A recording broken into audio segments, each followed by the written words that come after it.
বুড়ি, তার মানে আমার মা। এটা এটা মায়ের হাতের তৈরি বিড়ি। একই বিড়ি অন্যজনও তৈরি করতে পারে। না নন্দা, তুমি হয়তো জানো না, আমি কতদিন পরে এই বিড়িটা খেয়ে পেট ঝেড়ে হয়ে গেছি।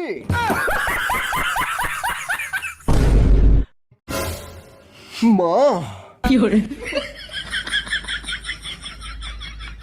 মা, তুমি জানো যে আমি তোমার স্পেশাল বিড়ি ছাড়া কিছু খেতে পারি না মা।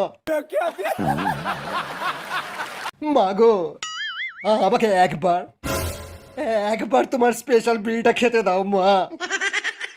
কতদিন আমার পায়খানা ক্লিয়ার হয়নি মা, একবার।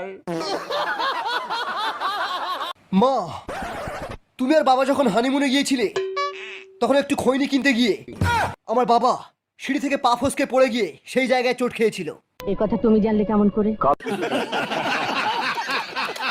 কাল রাতে বাবা আমার স্বপ্নে এসে বলে গেছেন, আরো বলে গেছেন বাবা আমার হওয়ার জন্য পাড়ার সমস্ত বিড়িখোরদেরকে একটা করে শান্তি বিড়ির প্যাকেট কিনে দেওয়ার মানত করেছিলেন, কিন্তু বাবা তা দেননি। এখন এই বিড়িখোরগুলো আমাদেরকে শ্রাপ দিয়েছে, বলেছে এই রাজমহলে সবার পায়খানা বন্ধ হয়ে যাবে, বুকে গ্যাস উঠে সবাই মারা যাবে। সারাদিনে কটা বিমল খাস?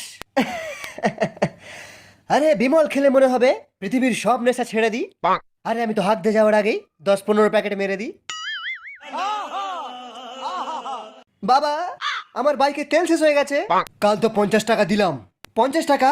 থু, শালা 50 টাকা তেল তো রাস্তার জামিতেই শেষ হয়ে যায়। পেট্রোলের দাম অনেক বেড়ে গেছে, তোকে আর বাইকই চালাতে দেবো না।